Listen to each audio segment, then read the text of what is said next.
¿Cómo hacía Walt Disney para dibujar tantas páginas? ¿Me querés decir? Y bueno, cuando se nace virtuoso. En el video anterior hablamos de miniseries no tan conocidas o asociadas a personajes no tan populares de DC Comics. Algunos de esos personajes de hecho no aparecieron más, como Nathaniel Dusk, pero no les voy a resumir el video anterior. Si lo quieren ver, véanlo. Si no lo quieren ver, pueden no verlo y hasta aplaudiría esa decisión. Pero bueno, hoy vamos a hablar de miniseries asociadas a personajes ya insignes. Dijimos en el video anterior que en 1980 DC publicaba su primera miniserie, que era The World of Krypton, asociada a Superman.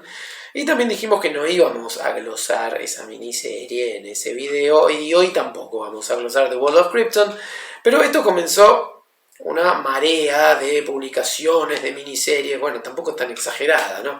No es que se publicaban miniseries todas las semanas, pero todos los personajes insignes de DC tarde o temprano tuvieron su miniserie. Algunos más temprano que tarde, como en el caso de The Untold Legend of Batman.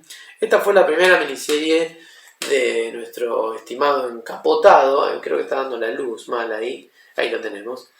Esto se publicó, si no recuerdo mal, en 1980, y recordaba bien porque es de 1980. Y vamos a ver un poquito qué ocurre con esta miniserie, que es la primera de las tantísimas miniseries que luego tendría Bruce Wayne. Bueno, es Bruce Wayne, ya lo delaté. Sépanlo, Bruce Wayne es Batman. La leyenda no contada de Batman, The Untold Legend of the Batman, abril de 1980 aproximadamente. Una linda portada de José Luis García López. Joker, Penguin, Riddler, observando todos este gran libro, este gran volumen, con mucho entusiasmo, ya que según el Joker, presa de la fascinación, le comunica a sus compañeros que este libro les aportará toda la información necesaria para derrotarlo a Batman. Por supuesto es una etapa alegórica, ¿sí? Dentro de la historia que encontramos aquí. No hay ningún libraco enorme con secretos que lean los villanos, sino que lo que nos ofrece la miniserie es una historia oficial de Batman, una historia oficial de ese momento. Es una manera de ordenar todo lo que venía pasando con Batman, o lo más relevante que venía pasando con Batman desde finales de la década del 30, para darnos una historia oficial, el canon que tanto obsesiona a muchos lectores, ¿sí? Que siempre quieren saber si lo que ocurre es ficcional o no. Bueno, siempre es ficcional. De ahí está el chiste. Todo lo que ocurre acá es ficcional. Pero si la historia es dentro del mundo diegético, ficcional, o sea, metaficcional, o si pertenece al canon, ¿sí? Si es oficial. Hay gente que se preocupa mucho por eso. Yo personalmente no tanto. Pero todo lo que ocurre aquí sí, es canónico y es la historia oficial de Batman de este momento, porque años más tarde se va a modificar, ¿sí? Por dentro está dibujada por John Byrne, en este número por lo menos, entintado por Jim Aparo, es una combinación peculiar. Y es peculiar que John Byrne dibuje esto, porque todavía no estaba en DC John Byrne. John Byrne era un dibujante de Marvel, con mucho éxito, estaba pronto a comenzar su época como guionista y dibujante de Fantastic Four. Se ve que alguien lo convocó en DC. Algo habrá pasado, porque los números siguientes ya están dibujados directamente por Jim Aparo. Tal vez en Marvel no cayó bien que John Byrne viniera a dibujar Batman y le dijeron que se quedara en el molde. Bueno, no sé exactamente qué ocurrió. Pero dentro de un marco argumental en el cual Batman recibe algunas amenazas, esto sirve como disparador para que él tenga recuerdos y nos comente la historia oficial de Batman, ¿sí? El asesinato de sus padres, pero hay un elemento particular que no existía hasta ese entonces y que después se va a desechar. Y es que Bruce Wayne es el primer Robin. Antes de ser Batman, como jovencito, se transforma en Robin, ¿sí? Es decir, Robin existió antes que Batman, ¿sí? Pero no era Dick Grayson, mucho menos Jason Todd, muchísimo menos Tim Drake, sino que era Bruce Wayne. Bien. Esto después se eliminó de la continuidad, ¿sí? Todo esto está fuera de continuidad ya. Ya está fuera del canon. Paren el video y quemen las revistas. Bien. Acá aparece Joe Chill, el asesino de sus padres. Para mí siempre fue un error que Batman encontrara al asesino.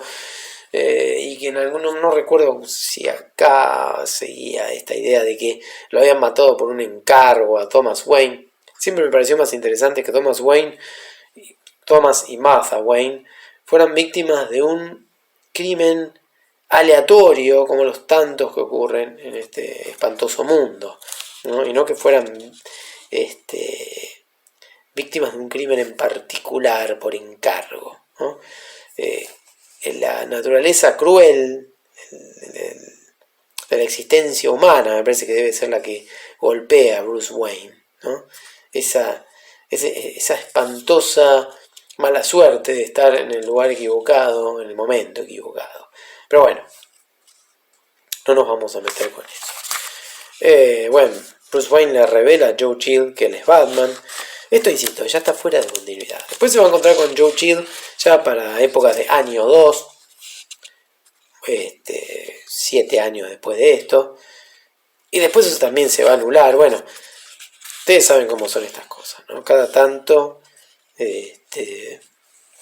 las historias y los orígenes de los superhéroes son modificados. Miren qué linda estas estampillas de personajes de la época.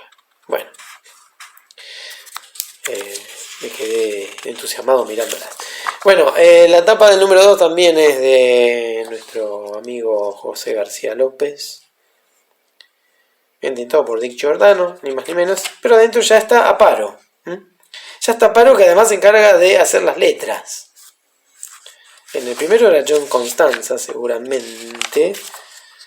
Sí, que ya le reconozca la letra a los letristas, está hablando mal de mi psique. Y la de Aparo también es una letra muy particular. Jim Aparo, por lo general, dibujaba, entintaba y hacía las letras. Creo que eso ya lo comentamos en alguna otra ocasión. Y si no lo comentamos, lo estamos comentando ahora. Bueno, la historia es buena, la miniserie es linda, está muy bien dibujada, sirve como material enciclopédico, desactualizado, ya acá va a aparecer Dick Grayson, ¿sí? Pero es interesante, no es la mejor historia de Batman que haya leído, sinceramente, pero dista de ser mala. De hecho está muy bien. Bueno, acá tenemos lo de Red Hood, que después termina siendo el Joker, es decir, también habla de los orígenes de algunos villanos, ¿sí? Two-Face, bien. Es una suerte de enciclopedia, ya dije, desactualizada de Batman. Muy linda esta portada final.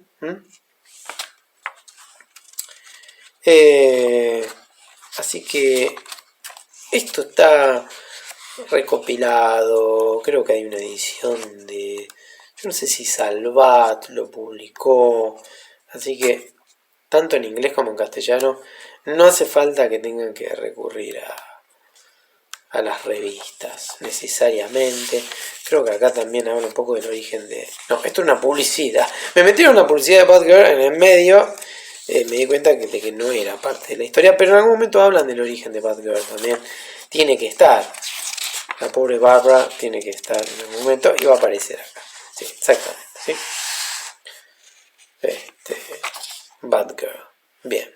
Que, bueno, no quiero recordar lo que pasó con Batgirl, pobrecita.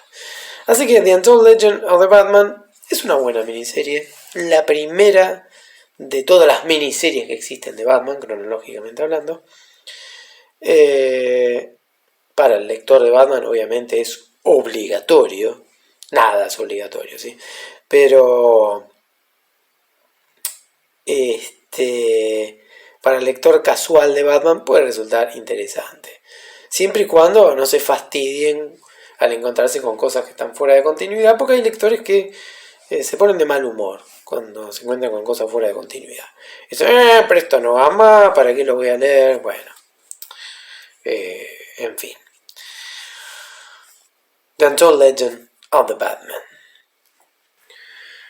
La moda de las miniseries no se detuvo y ni lerdo ni perezoso, Hal Jordan y sus amigos de Anillos Verdes sacaron, si la publicaron ellos, con Magia de los Anillos, de OA.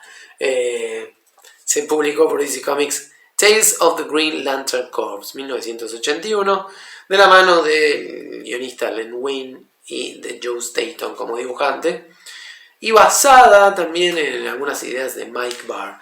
Veamos un poquito de qué trata esta miniserie, también de 3 números, como eran las miniseries en aquel entonces, de Hal Jordan y su patota.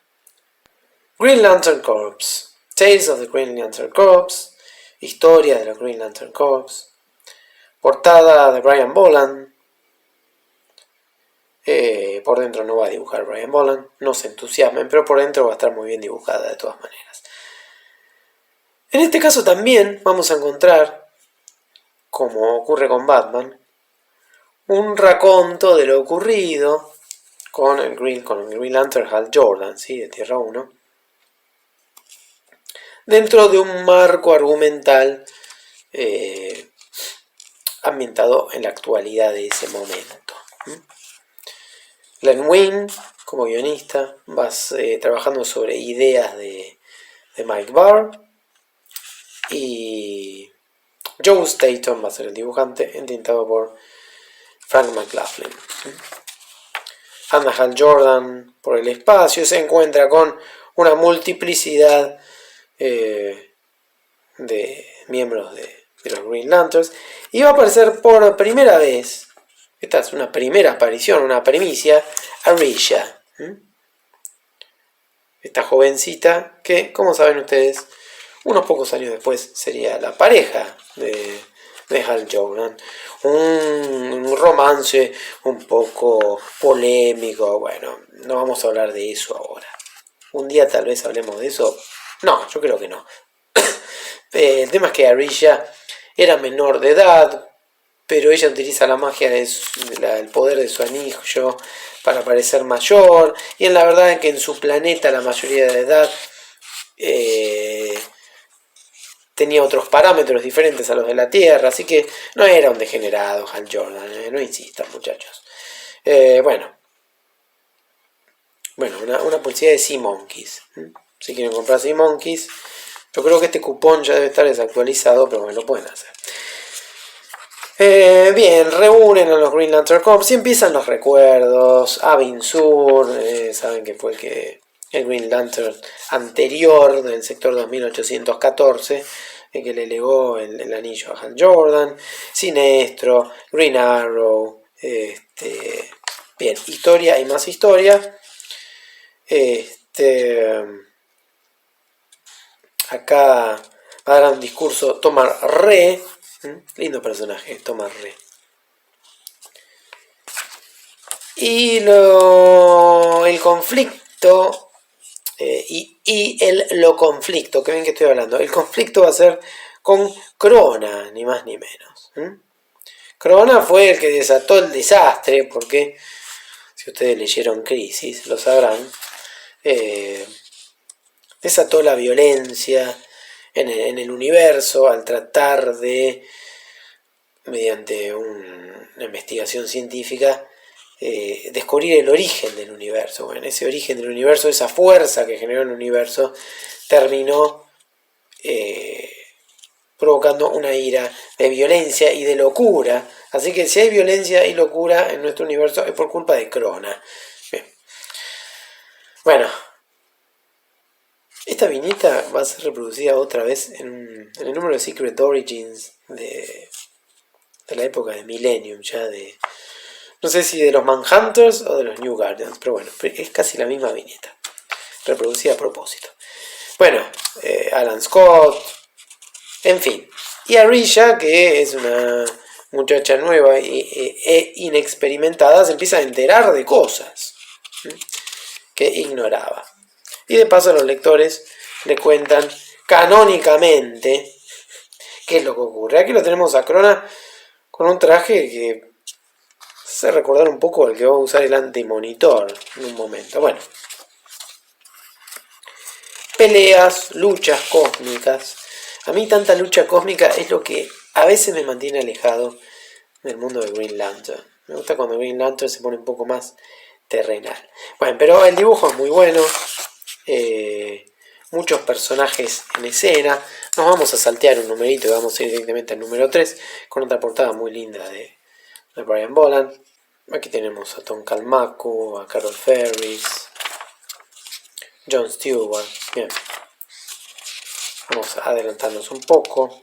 Acá aparece Necron, un personaje que es inventado para esta miniserie, que después va a tener importancia en otros momentos, pero bueno, aparece por primera vez en esta miniserie. Es una miniserie con primeras apariciones también. Aquí ya más que contar la historia pasan a la batalla en sí. Batalla cósmica, muchos personajes, rayos. A mí me aburre un poco por momentos, pero bueno, es una cuestión de gustos, no estoy diciendo que esto sea malo. Me gusta esta diversidad y cuanto más extraños son los miembros del Green Lantern, más me gustan. Cuanto más exóticas son las especies que lo constituyen. Por eso Thomas Re, o ni hablar de Nort, todavía Nort no existía, ¿sí? O Drake. Bueno, esos me gustan más. Cuanto más exóticos se ponen. En esta época hay que decir que en la revista Green Lantern Corps, no sé si en esta época todavía, en el 81, puede ser, pero empezaron a publicarse como historias complementarias en la revista Green Lantern, un poquito más adelante. Historias sobre otros Green Lanterns más exóticos, con algunas historias que al estar al margen de lo que ocurría en la Tierra, se podían permitir algunas libertades argumentales más interesantes, más heterodoxas. ¿Sí? Eso es lindo. Y por ejemplo, Alan Moore escribió algunos guiones de esas historias. Algunos tienen dibujos de Kevin O'Neill. Es una linda etapa de Green Lantern para leer esas historias complementarias. Pero estaba pasando por un buen momento la revista, igual. Así que, a pesar de que yo no soy un gran seguidor de Green Lantern, hay una época que me parece bastante interesante. Bien, son derrotados. Le ofrecen a Hal Jordan aquí el liderazgo de los Green Lantern, pero él lo rechaza. Él dice, yo soy solo un igual, lucho como todos. Bueno, qué generoso Hal Jordan. Ya vas a cambiar, Hal Jordan, ya vas a ver con el tiempo.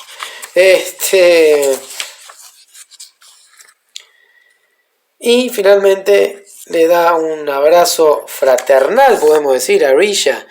Y en esta época es fraternal, pero unos años más adelante va a dejar de tener cualquier rastro de fraterno el vínculo entre ellos.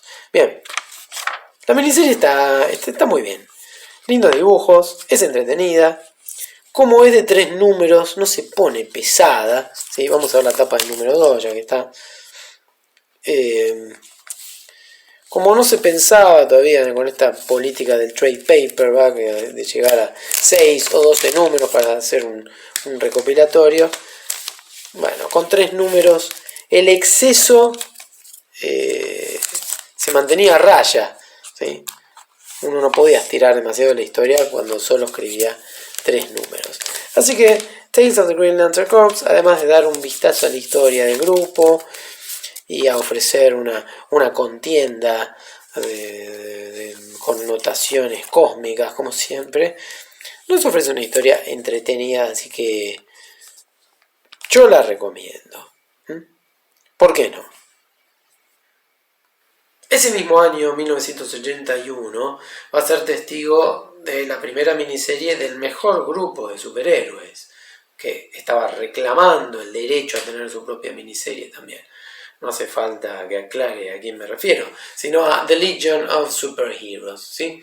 En 1981 sale Secrets of the Legion of Superheroes, que va a estar a cargo de nombres que no son tan importantes en la historia de la Legión, ¿no? Nelson Bridwell va a ser el del argumento, Paul Cooper va a ser el que escriba los diálogos, y el dibujante es Jim James, que sí pasó un tiempo por Legión, sin dejar una marca demasiado fuerte, no es uno de los mejores dibujantes de Legión ni de casualidad, pero sin embargo el resultado es muy interesante y vamos a ver los porqués. Frotémonos las manos con ansiedad porque llegó la Legión, ¿sí? Secrets of the Legion of Superheroes, secretos de la Legión de Superhéroes. 1981, el número 1 de esta nueva miniserie de DC que está destinada a ser un clásico. 45 años después, ¿podemos considerarla un clásico? Yo creo que no. Pero es una muy buena miniserie que además sirve como fuente de consulta, porque una vez más nos van a contar la historia del grupo a través de un marco argumental que sirve como pretexto, pero un pretexto que va a tener una revelación interesante.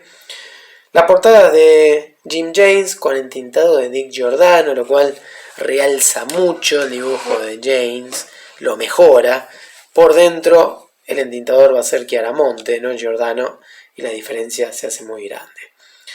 En la portada tenemos a Chameleon Boy, Saturn Girl, Lightning Lad, Cosmic Boy y Superboy, que en ese momento iba y venía, no era miembro fijo, por suerte, pero cada tanto volvía a molestar un rato.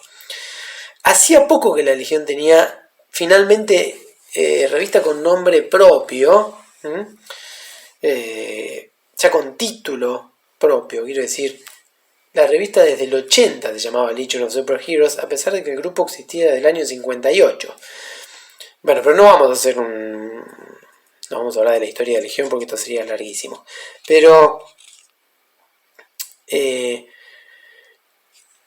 me acordé de esto porque la Legión le fue comiendo la revista Superboy.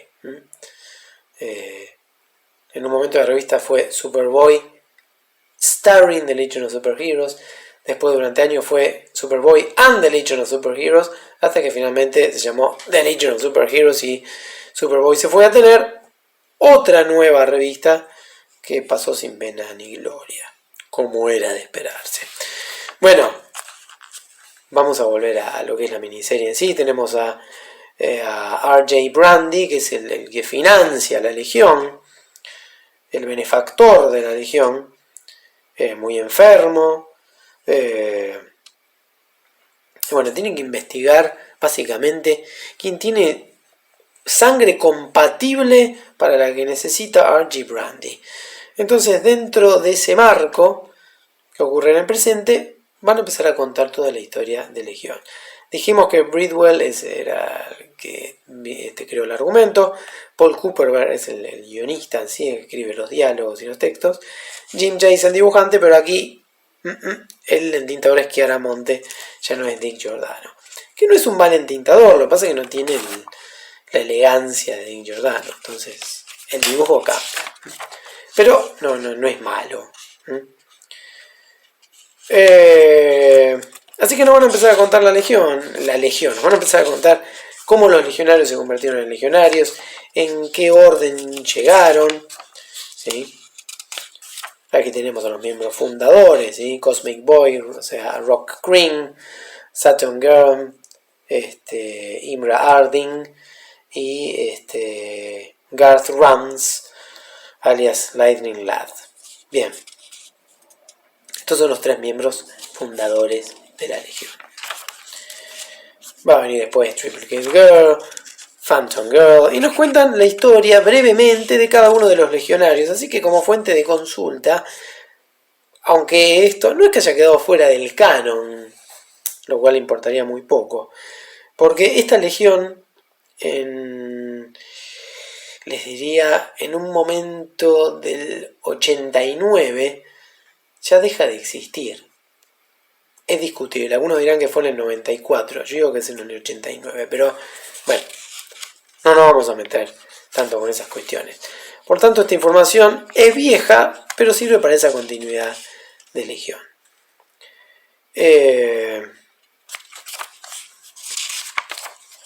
Así que vemos cómo se van sumando los miembros. Colossal Boy. Bueno, acá tenemos hasta a Supergirl, que también fue parte de la Legión. Iba y venía, porque al igual que Superboy, eran del siglo XX, pero de diferentes épocas del siglo XX. Muy complicado todo.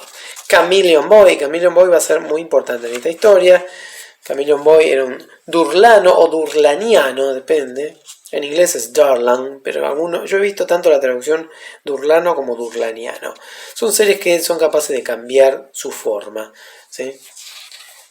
Por lo tanto pueden transformarse en cualquier cosa. Pero este es el aspecto oficial de Chameleon Boy en ese momento. Brainiac 5, ¿sí? El coluano Brainiac 5, el intelectual, el científico intelectual. Intelectual me refiero a que tiene un nivel de inteligencia nivel 12, extremadamente superior al de nosotros, los pobres diablos. Wildfire, bueno, no vamos a hacer una enumeración de la legión porque no terminamos más, pero hacia el final vamos a ver la etapa de número 2 porque es bonita. Aquí tenemos los mismos legionarios leyendo la historia de la legión, ¿sí? Shadow Blast, Ultra Boy, Shrinking Violet con el traje de esa época, Solar Boy, la casquivana de Dream Girl, Tyrock obedeció a cierta moda de la época donde había que tener algún personaje afroamericano debido al impedimento de haberlos tenido antes, porque los personajes negros no podían estar en las historietas de superhéroes. Así que en la década de 70 empezaron a aparecer personajes afroamericanos. Tyrock fue el de Legión, pero duró poco, no tuvo mucho éxito. Bien, Phantom Girl, Brainiac 5, esta debe ser Projectra, supongo, Supergirl y Superboy. Bien.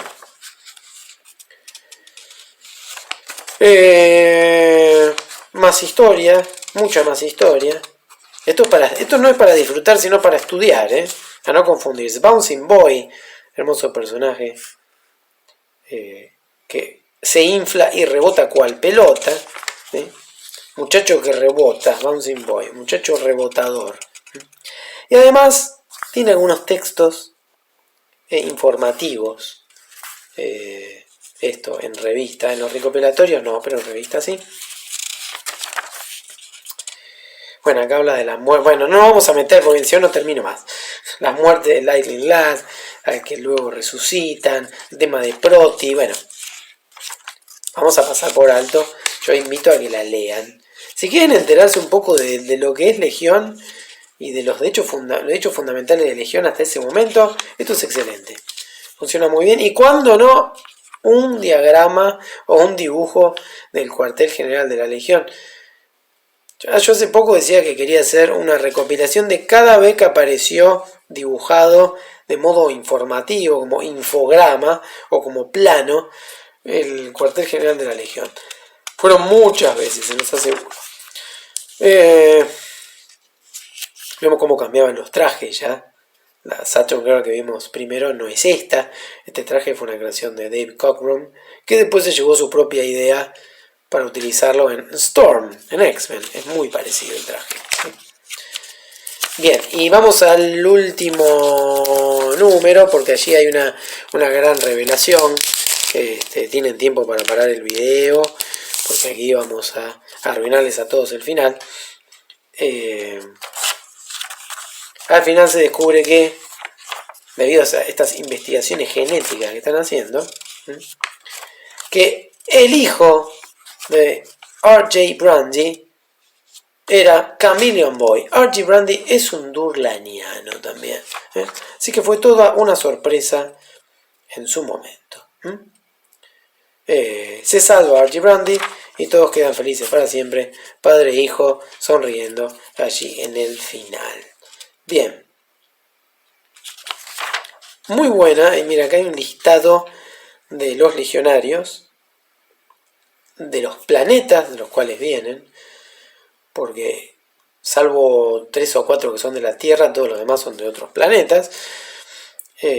Así que hay que aprenderse el nombre del legionario, el nombre civil del legionario, de qué planeta viene. Digo yo, hay que aprenderse como si alguien fuera a tomar lección.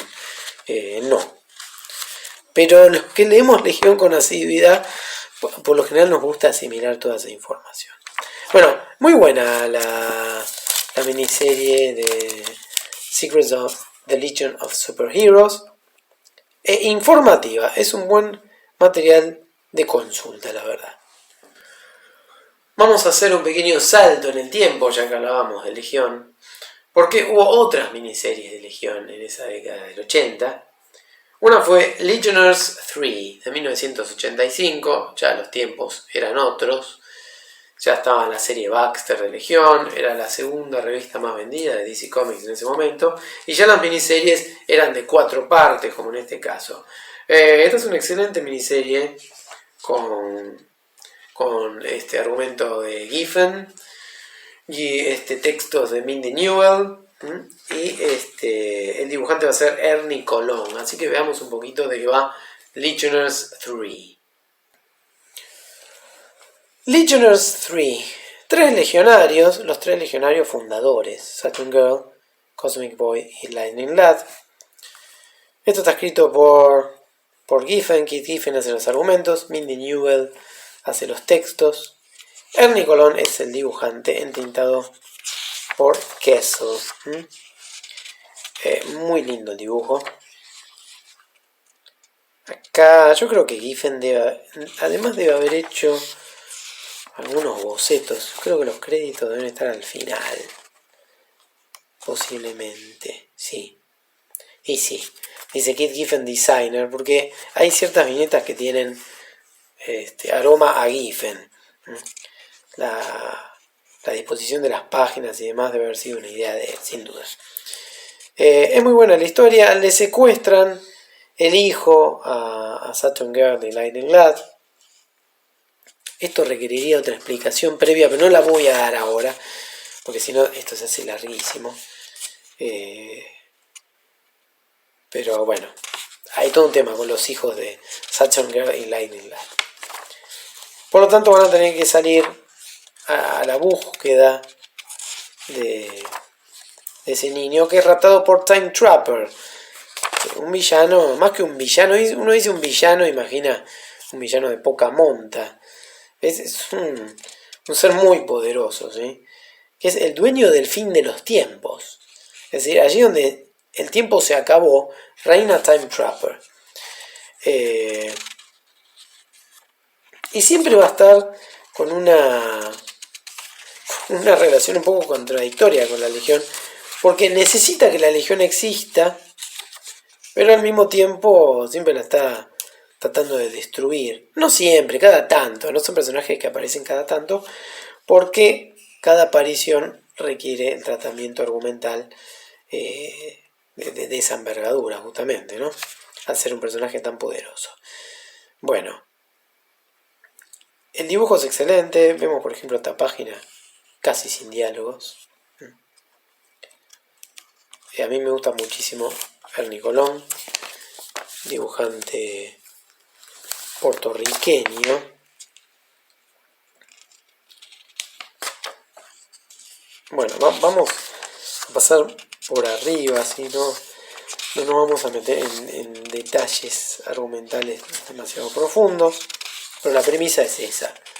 Le secuestran el hijo a Saturn Girl, Lightning Lad y Cosmic Boy, que los ayuda. Así que tenemos a los 3 mismos fundadores de la Legión protagonizando esta excelente historia. Una muy linda miniserie. Vamos a ver la etapa número 3 en el reloj de arena, y la última con fondo blanco, lo cual le da un un efecto más dramático. Ok, Time Trapper, ganaste, dice Lightning Lad.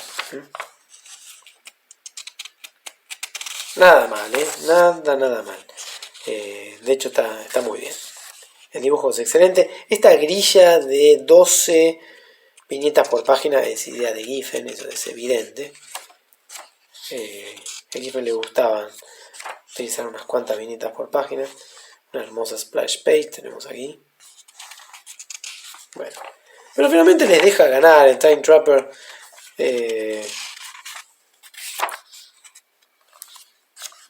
Para él es, por momentos parece un juego todo esto. Y dice, habrá otros juegos. Bien. Por momentos, como le decía, el Time Trapper necesita que la Legión exista por cuestiones que no vamos a detallar acá. Pero a su vez, les hace la vida imposible cada tanto. Así que esta es una miniserie que yo recomendaría para lectores de Legión. ¿Sí? La anterior, Secrets of the Legion of Superheroes, me parece interesante para enterarse en qué consiste la Legión. Y esto ya lo recomendaría, perdón. Mi garganta no está en su mejor momento, pero está mejor que hace unos días. Esto ya me parece una lectura orientada para el lector de Legión, sobre todo. No obstante, se van a contar con diversión y dibujos de excelencia. Al año siguiente, este furor legionario se va a ver reflejado en una nueva miniserie, en este caso en el contexto de lo que era Legends, el evento, no me gusta esa palabra, pero la digo para que todos comprendan de qué estoy hablando, de DC Comics del año 86, evento que la verdad que yo no recomiendo mucho, pero bueno, no importa. Salió esta excelente miniserie que es Cosmic Boy. Así como ya vimos a Cosmic Boy entre los personajes de Legion of 3, acá lo vamos a ver protagonizando su propia miniserie. Pero este título es tramposo porque esto debería haberse llamado Cosmic Boy and Night Girl. Porque es la pareja la que protagoniza esta hermosa miniserie. Pero vieron cómo son todos con Night Girl. Siempre despreciando a la mejor legionaria de todas. El guionista es Paul Levitz en este caso, que era amo y señor de... Queda feo lo de amo y señor porque parece que fuera un déspota. No, Paul Levitz era guionista de Legión, venía siendo guionista desde 1982 y lo iba a hacer hasta mediados del 89, hizo cosas brillantes dentro de Legión. Tal vez un día hablemos de eso, quién les dice. Y Giffen va a hacer los bocetos y nuevamente Ernie Colón se va a encargar de los lápices y Bob Smith va a entintar y todo va a salir muy lindo y lo vamos a ver a continuación. El que ahora se frota las manos con mucho entusiasmo soy yo, porque llegamos a la miniserie de Cosmic Boy, como dijimos recién. Y como dijimos recién, debería llamarse Cosmic Boy and Night Girl. ¿Quién es Night Girl? Night Girl es Laida Yath, del planeta Cthulhu, y es una legionaria suplente. Y es suplente por un motivo en particular, y es que sus poderes solo funcionan cuando hay oscuridad. Ante la luz no tiene ningún superpoder. Así todo es la mejor legionaria de todas y es la perpetua enamorada de Rock Green, que hace muy bien en corresponderla, como haría cualquier hombre con buen gusto, ¿sí? Porque Laida no solo es hermosa, sino que es una gran persona. ¿Qué tanto? Bien. Paul Levitz es el guionista, como ya dijimos. Giffen hace bocetos. Ernie Colón trabaja sobre esos bocetos. Más que bocetos, es la puesta en página general que hace Giffen. Ernie Colón hace el dibujo a lápiz y Bob Smith lo entinta. Letras de John Constanza. Karen Berger como editora. Bueno, todo está perfecto aquí. Y dibujos y colores de Carl Gafford. Esto ocurre en el siglo XX. La pareja Cosmic Boy y Night Girl se tomaron unas vacaciones y se iban al siglo XX, pero en el siglo XX ocurrían los sucesos de Legends, que yo les dije que no las recomiendo, porque creo que no tiene el desarrollo que requeriría la idea. La idea es buena, pero el desarrollo me parece apresurado y más bien fue una miniserie que se abordó de modo muy funcional. Había que presentar al universo DC post-crisis, ¿no? Ya el Superman tal cual era después de Crisis, a Wonder Woman por primera vez, etcétera, etcétera. Y creo que no se aprovecharon bien algunas premisas argumentales que eran ciertamente buenas. Pero llegan en un momento donde la población, debido a la manipulación mediática, se enemista con los superhéroes. Mal momento para llegar para la pareja de Rock y Lyra. Bueno, excelente el dibujo, otra vez, de Bernie Colón. Alguien me dirá, ¿cómo puede ser que bajo la luz del sol Lyra esté volando? No es que no tenía poderes. Cuando está la luz solar, los legionarios tienen su anillo de vuelo. Todos los legionarios vuelan, ¿sí? Aunque no tengan el poder de vuelo. Es el anillo lo que les permite volar. Pero cuando llega la noche, querido, ahí te quiero ver.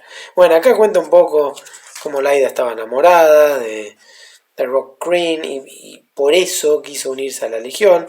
Y su padre, allí en Cthulhu, hizo algunos experimentos y le otorgó poderes a su hija, pero que solo sirven de noche.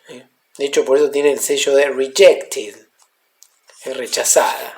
Se presentaba, pero la rechazaba. Bien. Pero el peso de la historia va a caer sobre los dos. Por eso digo que es injusto que se llame nada más que Cosmic Boy. Excelente personaje Cosmic Boy, de todas maneras, ¿sí? No es nada contra él esto. Y lo vemos aquí vestidos con ropa del siglo XX, cuando siempre estaban vestidos con ropa del siglo 30, ¿no?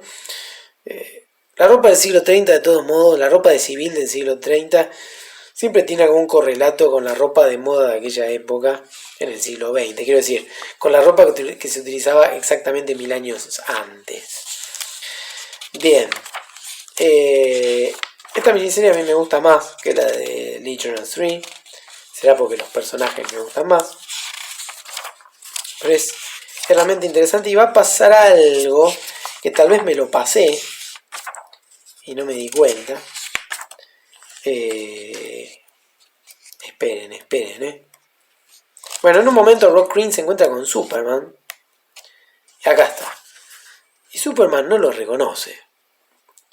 Y Rock Green se queda sorprendido porque Superman, cuando era joven y era Superboy, era miembro de la Legión. Viajaba del siglo XX al siglo 30, al siglo 30, al siglo XX. Pero bueno, estos son resultados de post-crisis. En la post-crisis, y ya con el Superman de John Byrne, ahora sí asentado en DC, Superboy no existía más. Bueno, todo eso se explica en Legión de una manera excelente, pero no vamos a hablar de eso porque no estamos viendo la serie regular de Legión, sino la miniserie de Cosmic Boy. Y vamos a pasar al número 4 para no hacerlo tan largo. ¿Y qué aparece? Time Trapper, obviamente, nuevamente fastidiando Time Trapper. Esto también lo recomiendo para lectores de Legión, porque además está bastante vinculado con lo que estaba ocurriendo en ese momento en la serie. Si uno... Miren el poder de Night Girl, señores. Me cachen 10. Y la ponen de suplente. Así no va. Bueno. ¿Qué parece aquí? Unos nazis. Debe haber un... O era un baile de disfraces o hay una cuestión temporal y apareció un nazi de golpe. Bueno. Insisto, me parece más apropiada para el lector de Legión, pero con un poquito de información que puedan recuperar. Es una historia que está muy bien escrita, muy bien dibujada. Y nuevamente Time Trapper se los saca de encima. Los podría haber matado y no los mata, ¿sí? Y los manda al año 2987, otra vez como si nada. Y aquí lo tenemos finalmente sonriendo de forma malévola, mirando a Superboy y a Crypto. Eso está vinculado con lo que estaba por pasar en Legión. Y esto era otra cosa que estaba por pasar en Legión. El Universal Project, que es una suerte de miniserie dentro de la serie regular de Legión, ¿no?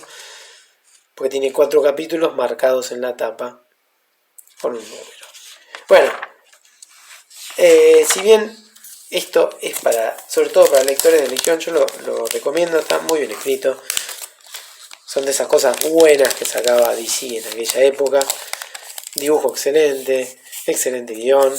Pero bueno, yo soy realmente un amante de todo lo que es Legion of Superheroes. No todo, sí, pero hay algunas épocas que me parecen brillantes. Y toda la década del 80 y toda la década del 90 también de Legión me parece que tiene un nivel altísimo y sostenido. Así que la miniserie de Cosmic Boy la recomiendo para aquellos lectores de Legión que por ahí no han tenido la oportunidad de leerla. No sé si está recopilado. Esto lo publicó Planeta cuando sacaba algunos tomitos de Legión, que creo que son bastante difíciles de conseguir. Pero bueno, tal vez algún día DC haga los deberes como corresponde. ¿Esto saben cuándo se va a publicar? Va a salir un ómnibus de Legends y va a incluir esta miniserie. Pero también va a salir en formato DC Finest. Así que los que quieran esperar pueden llegar a obtener esto. Y si no, lo leen en internet y listo. Codazo, codazo, guiño, guiño. ¿Qué pasa cuando dejamos que un dibujante extraordinario trabaje con tiempo y pueda entintar sus propios dibujos? Bueno, una de las tantas cosas que pueden ocurrir es una miniserie extraordinaria como esta, que es la de Deadman. En 1985, Deadman, que sí, no es un personaje insigne de DC Comics, tuvo su miniserie de 4 partes, dibujada por José Luis García López, con los guiones de Andrew Helfer. El resultado es bellísimo y vamos a ver de qué se trata esta mortal miniserie. Dibújese algo, don García López, podría llamarse esta miniserie. Bueno, Deadman. Deadman no tenía revista en ese momento. Sus últimas aventuras habían tenido lugar en Adventure Comics, sus aventuras propias, y después había aparecido de invitado por aquí y por allá, lo recordarán en algunos números de Swamp Thing. Y esta miniserie retoma la acción de manera tal que todo lo que había pasado en su época de Adventure Comics y demás queda ignorado. Retoma de un punto anterior el guionista Andrew Helfer. Bueno, el dibujo de García López ya desde la portada y adentro es extraordinario, detallado, elegantísimo, fino, variado, y eso que está impreso en un papel. Esto ya es papel mando, no es el papel de prensa común, es un papel intermedio que soporta mejor el paso del tiempo, pero bueno, no podían utilizar la impresión offset, así que los colores no son tan vibrantes, pero esto es bellísimo. Miren estos paisajes. Es hermoso, realmente para detenerse a observar las páginas y a observar los detalles. Acá la tenemos a Rama Kushna, esta diosa que es la que logró que Deadman fuera Deadman, ¿sí? Que en vez de morir siguiera vivo. Bien. Y es el personaje al cual él le está pidiendo constantemente dejarlo descansar en paz una vez por todas. Así que tiene una relación tirante con Ramakrishna. Alguien podrá decirme qué hacía Batman acá. me salté esto, porque Batman estaba ahí dando vueltas. En ese momento, en esa última historia que tuvo Deadman antes de su periplo por Adventure Comics. Así que en cierta manera hay que ir a revisar algo anterior antes de leer esto para tener un contexto, ¿no? No es que hay que leer todo lo que existe de Deadman antes, porque seguramente va a haber una recapitulación, es casi seguro, ¿sí? Bien. Si nos detenemos en cada página que nos parece hermosa, va a ser un video larguísimo, así que lamentablemente vamos a tener que pasar. Miren esta página con 12 viñetas, pero 12 viñetas llenas de detalles, bellísimas. Hay variantes en la puesta en página. Los planos inclinados clásicos de García López, manera en que maneja las facciones y los gestos faciales, las escenas de piña que nunca son aburridas con los dibujos de García López, la experimentación con diferentes colores. Miren qué lindo color tiene esto. Esto parece que tiene un color directo casi. Es hermosa esta miniserie. Y de hecho acá hay una recapitulación de la historia de Deadman. Así que yo la recomiendo si les interesa el personaje y tal vez leyeron un poquito.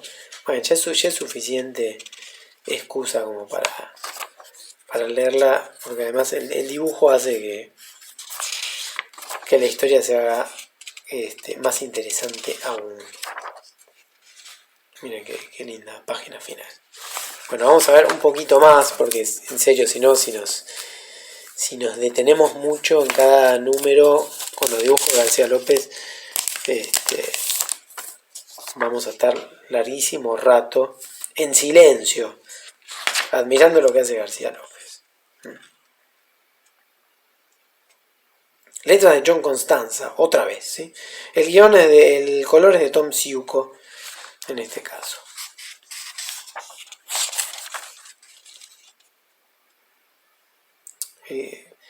Dibuja bien la vestimenta, dibuja bien los espacios, dibuja bien la anatomía. Bueno, García López es realmente uno de los grandes, sin dudas.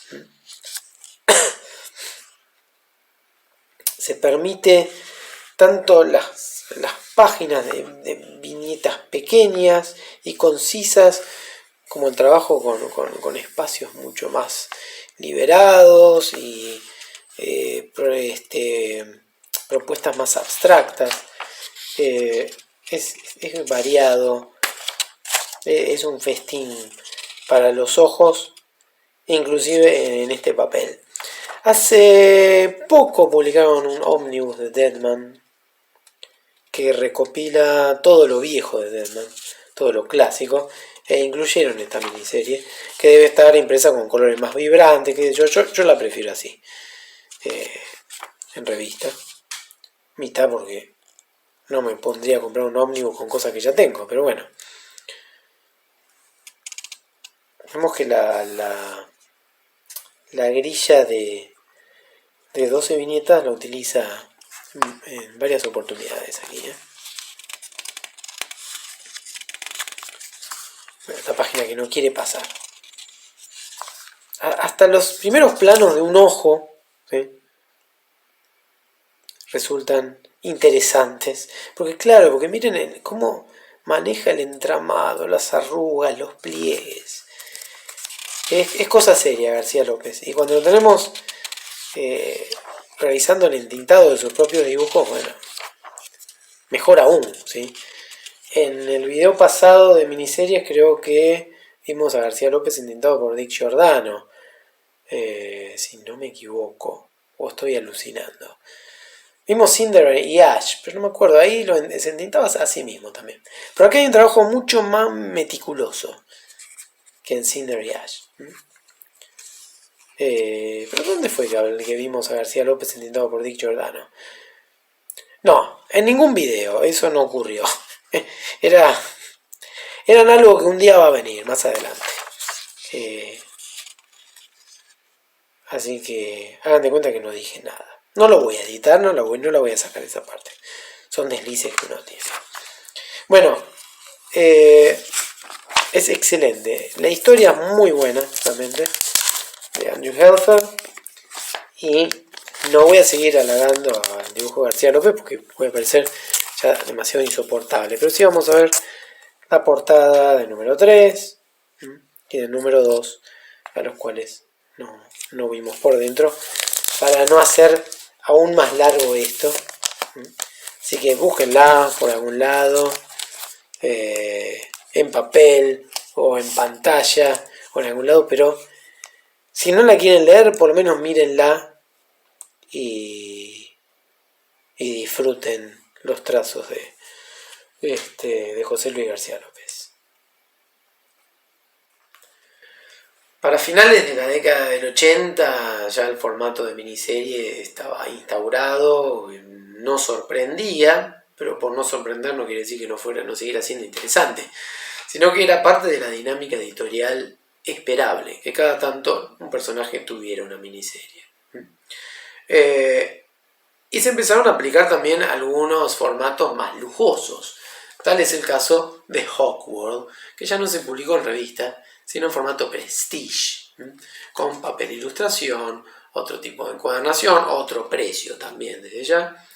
Y en estos 3 tomos Prestige salió la miniserie de Hawkman llamada Hawkworld, con guiones y dibujos de Timothy Truman y el recordado entintado de Enrique Alcatena, entintado argentino en este caso. Un excelente trabajo, pero ¿sí? Vamos a ver un poquito por dentro, pero esto trajo unas consecuencias medio nefastas para el personaje, o para la continuidad al menos. Tuvo tanto éxito esta miniserie, gustó tanto, que alguien decidió que debía hacerse una serie regular, con la misma temática, la misma atmósfera, pero situada en el presente, y eso desbarató toda la continuidad de Hawkman y trajo un verdadero desastre. Pero bueno, no vamos a ocuparnos de eso, sino de ver un poquito lo bonito que es por dentro Hawkworld. Formato Prestige. Formato Prestige nos ofrece un papel ilustración, una encuadernación que debe estar cosida, supongo, pegada y cosida además. Bueno, era lo más lujoso lo más lujoso que podía ofrecer la editorial en lo que respecta a encuadernaciones. Y aquí nos encontramos, como dijimos, con Hawkworld de Timothy Truman, que hace guión, dibuja, y los dibujos están terminados, entintados por Alcatena. Implacable gráficamente. Y la historia es muy buena y es... yo hace mucho que no la releo y no me acuerdo muchas cosas, debo confesar. Pero sí sé que, como dijimos antes, esto va a traer problemas a la continuidad de Hawkman, cuando debido al éxito de la miniserie se convierta esto en una serie regular ambientada en el presente, y esto traiga problemas con el Hawkman que ya estaba allí, porque la gente se va a empezar a preguntar, bueno, pero ¿quién es este Hawkman? Porque esto era un origen de Hawkman, supuestamente. Lo que hay es toda una representación diferente de Thanagar, el planeta de origen, que se va a mostrar como un régimen militarizado, imperialista. Bueno, tiene un tono más crudo y más violento. Esto debería estar además en las márgenes, fuera de la esfera del Comic Code, que de todas maneras para esta entonces ya estaba más laxo, por supuesto. Pero hay mayor crudeza y violencia, no en exceso, ¿no? Bueno, pero el dibujo es realmente excelente, como podrán observar, pero sí va a traer problemas para Hawkman en el futuro. Aquí tenemos el número 3. Hermosa portada. Los colores... ¿De quiénes son los colores? Sam Parsons. Bueno, esto es recomendable por supuesto para el lector habitual de Hawkman, yo no soy uno de ellos, es indispensable. Pero es un clásico, Hogwarts es un clásico y tuvo mucho éxito en su momento, por eso ocurrió lo que ya mencionamos anteriormente, ¿no? Algunos éxitos hay que dejarlos en paz, no hay que forzarlos, ¿sí? Bueno, así que no puedo decir mucho más allá de mostrar estas cuestiones, estas bonitas páginas sobre Hogwarts, porque mi memoria está casi vaciada en lo que respecta a Hogwarts. Pero es entretenido investigar y leer un poco sobre la continuidad de Hawkman, porque es una continuidad que se complicó por exclusiva responsabilidad de DC Comics. Desprolijidades que no tenían por qué haber ocurrido. Después quisieron resolverlo de forma grosera en Zero Hour, fusionando todos los Hawkman que había, los que habían aparecido y los que no habían aparecido nunca, en uno solo, pero no... Es casi el paradigma de la continuidad descuidada Hawkman durante mucho tiempo.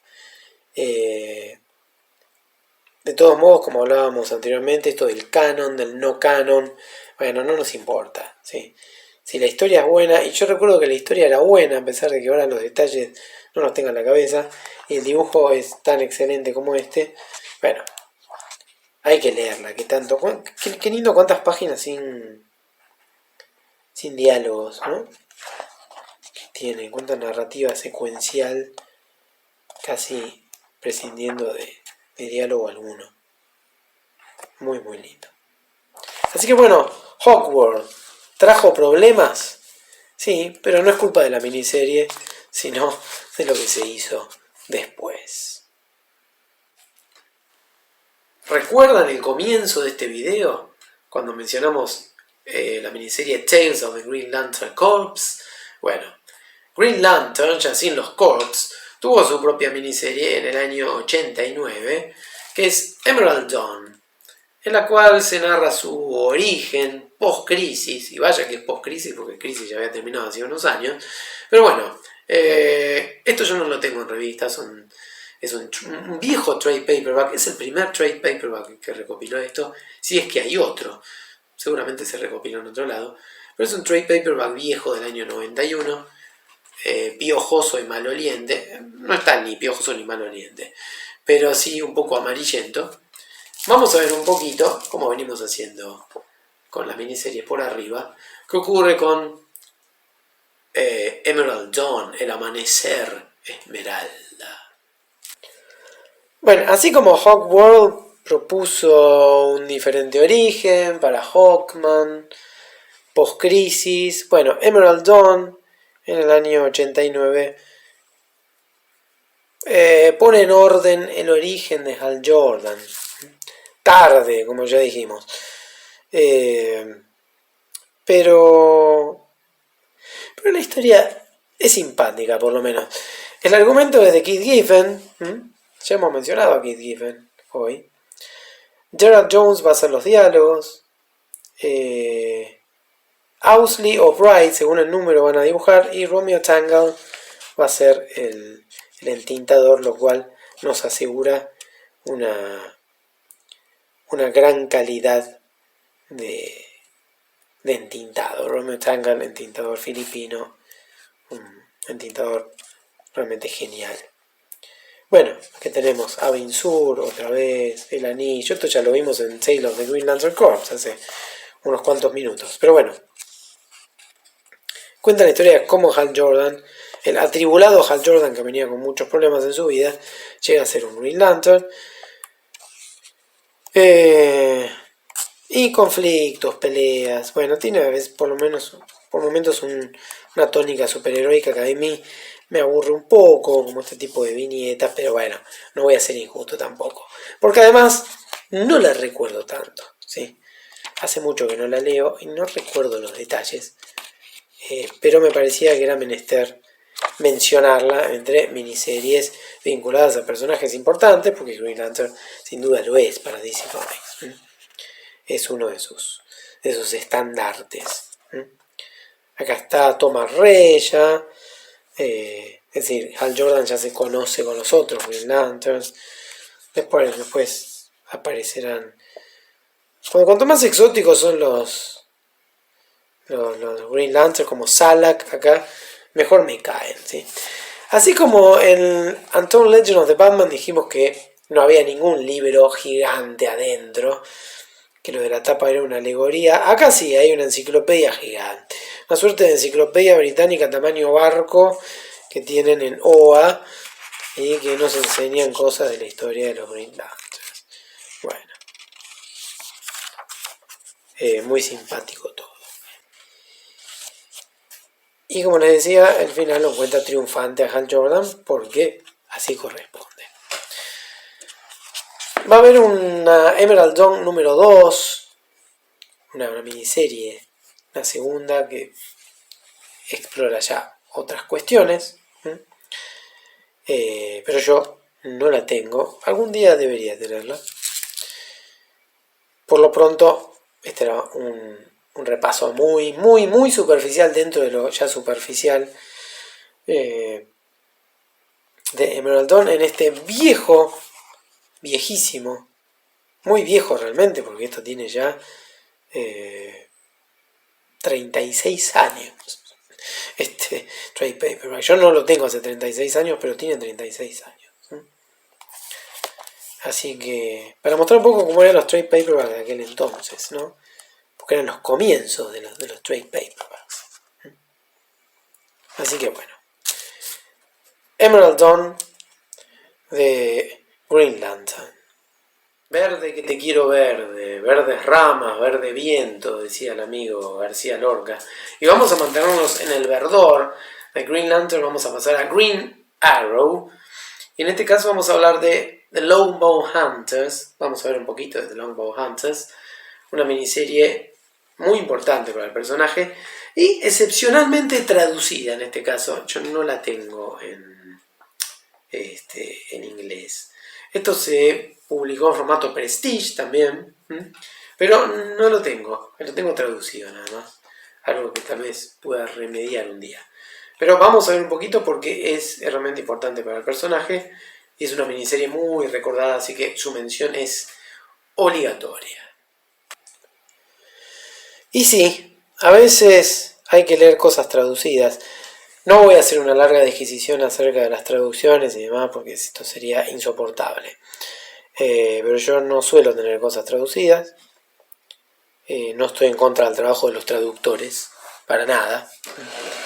Pero tengo mis motivos como para querer leer las cosas en su idioma original, siempre y cuando estén en inglés, porque es el único idioma extranjero que manejo, ¿sí? Si estas historietas fueran alemanas o francesas o rusas, ya estaría leyendo traducciones, no me quedaría otra.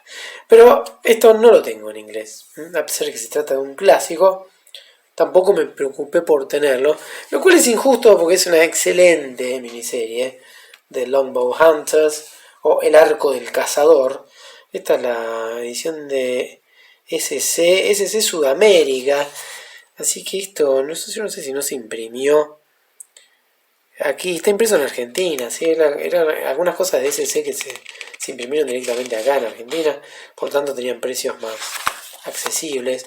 Bueno, Green Arrow, Mike Grell, que accedió en el dibujo, el color de Julia Lackment, acá dice Mike Grell portadas, yo no sé si incluyeron las portadas o no, por ahí están en el final. Sí, están en el final las portadas. Está bien. Porque no me gustan cuando no incluyen las portadas. Las incluyeron al final. Está muy bien. Bueno, esta es una historia mucho más cruda. El dibujo es excelente. El guion es excelente. El color es excelente. Y es recordado por la crudeza de la representación, respecto a la violencia y al mundo en general. Green Arrow iba a ser, este es el comienzo de lo que iba a ser la serie regular de Green Arrow, de Mike Grell, que era una serie mucho más adulta y que estaba al costado también de lo superheroico. Lo que ocurría en Green Arrow tenía que ver con, no tenía que ver con superpoderes ni con cuestiones mágicas y sobrenaturales por lo general. No quiere decir que cuando uno incluye superhéroes o cuestiones sobrenaturales las historias sean sonzas. Lo que quiero decir es que es mucho más terrenal, en una ambientación por lo general citadina y deprimente por momentos, como vemos en estas páginas, ¿sí? Traficante de armas, traficante de drogas, mafiosos, asesinos seriales, bueno. Acá la tenemos a Dinah, o sea, Black Canary, la novia, la pareja de Green Arrow, de Oliver Queen. Bueno, y esta historia es muy recordada porque ella va a ser raptada, va a ser torturada, ¿sí? Muy linda secuencia esta, muy graciosa.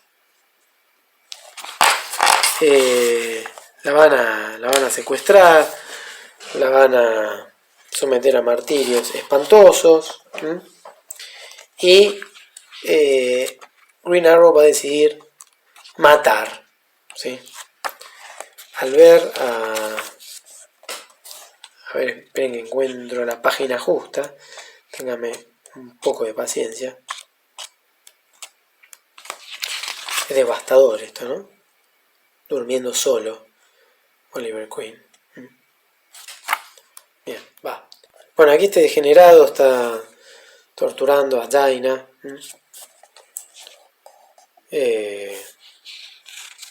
Y al ver esto, Green Arrow decide no dubitar más y tirar a matar directamente, ¿sí?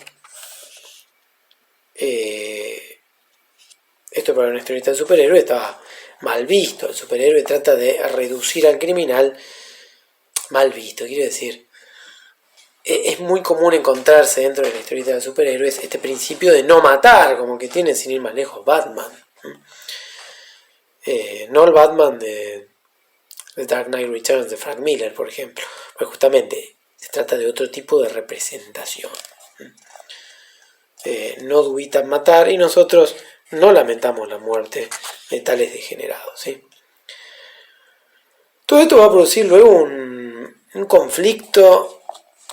Bueno, no quiero hablar de eso porque se va a hacer muy largo, pero digo entre Justice League y Green Arrow, porque entre la revista Justice League y Green Arrow, porque Black Canary estaba en las dos revistas. Y mientras en una era torturada y quedaba con secuelas psicológicas, en la otra la veíamos discutiendo por cuestiones de feminismo con Guy Gardner y sus posturas machistas dentro de una atmósfera casi cómica por momentos.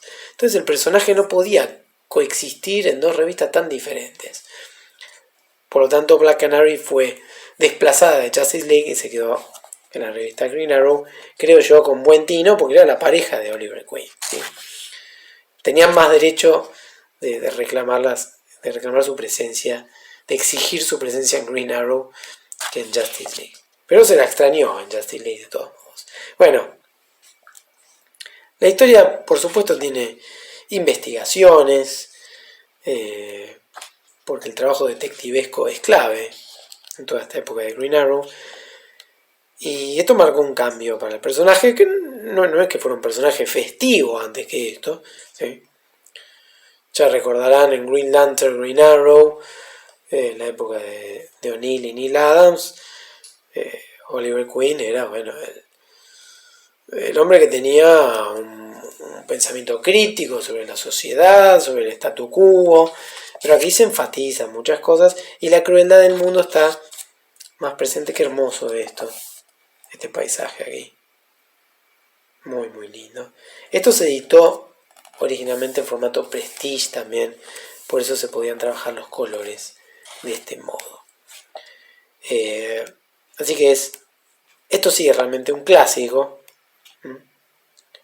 así que lo van a conseguir sin problemas. Se debe haber recopilado y republicado en miles de formatos diferentes, inclusive este que salía 115 pesos. Hoy en día uno no compra ni un chicle con 115 pesos, pero bueno, era lo que salía. Y con el recargo en el interior, ¿sí? 50 centavos más, 115,50. Así que el arco del cazador de Longbow Hunter de Green Arrow, más que recomendable. Así como inclusive aquellos que no son lectores del género de superhéroes conocen a Superman, a Batman o Wonder Woman, también conocen a Aquaman. Es un personaje que está ya instaurado en la cultura popular, ese personaje acuático por antonomasia, porque al que no es lector de historietas, si uno le pregunta por un personaje que ande recorriendo las profundidades oceánicas, no va a decir Namor, sino va a decir Aquaman. En realidad no va a decir Aquaman, va a decir Aquaman. Nosotros solemos enfatizar la última sílaba. Pero Aquaman, pobrecito, en un momento no tenía revista, andaba bullando de invitado por aquí y por allá, era historia complementaria en Action Comics, aquí y por allá y por donde no.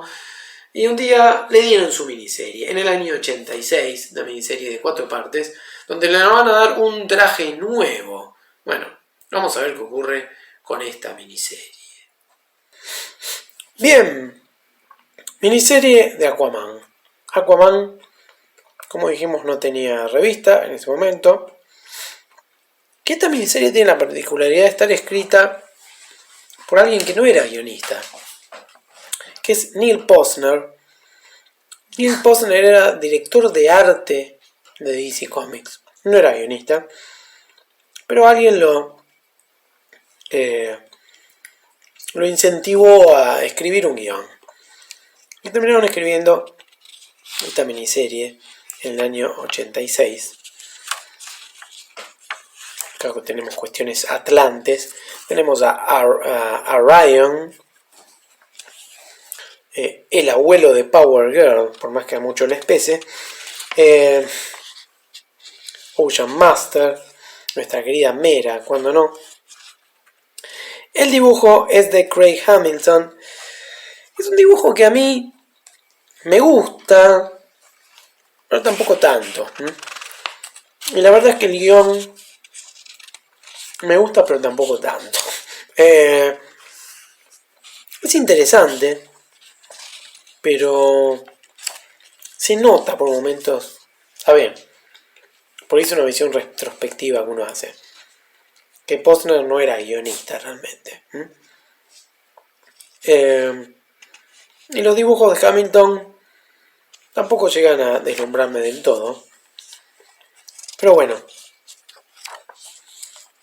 es muy recordado porque Aquaman le cambian el uniforme en un momento.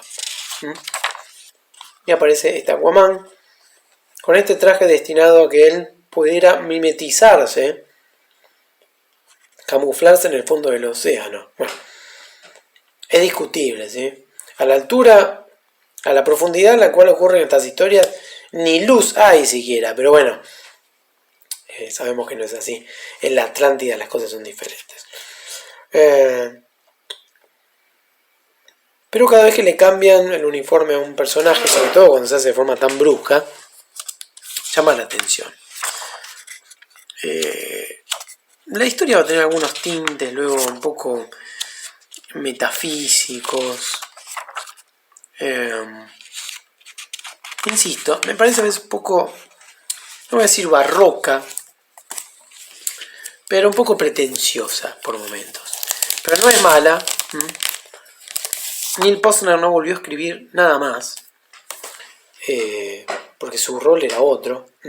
Pobre Neil Posner murió de SIDA, en una época en la cual, bueno, SIDA era una condena a muerte, no había un tratamiento posible para poder curarse, o por lo menos para seguir viviendo con la enfermedad sin mayores problemas. Así que bueno, tuvo un triste final, pobre Neil Posner. es una miniserie que podemos recomendar. Y para el lector de Aquaman, sí, es necesario que la lea. No lo va a aburrir, no es una serie para nada estúpida ni nada de eso, ¿sí? Pero a veces me parece que apunta más alto de lo que debería. Pero bueno, tal vez un día la relea y me parezca que no es tan así. Tal vez la reevalúe. Pero vemos, por ejemplo, que tenemos una linda doble splash page aquí. No me gusta cómo dibuja los rostros Craig Hamilton. Son rostros más de fanzines, ¿no? Pero la disposición de la página es interesante, es creativa. Acá tenemos la Justice League de Detroit, miren ustedes. Claro, porque Aquaman formaba parte de esa Justice League. Así que Aquaman, la miniserie de 1986, en 4 partes, con uniforme nuevo, cosa que aquellos no lectores de historietas, pero que sí conocen a Aquaman, digan, pero ¿quién diablos es ese señor?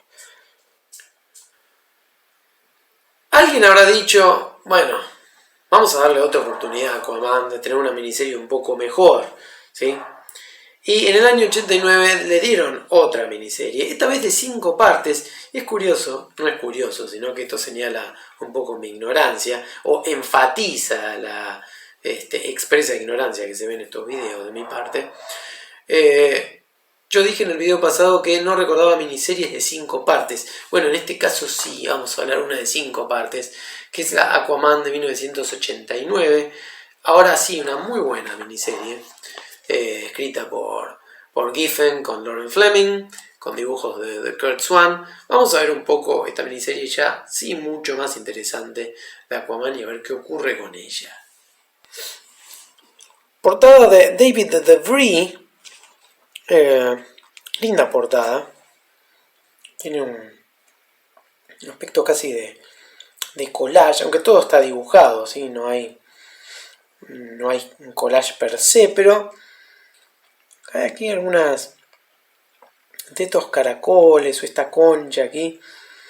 Pareciera haber elementos reales mezclados con dibujos, pero no los hay en realidad. Bien. Esta es una muy buena miniserie.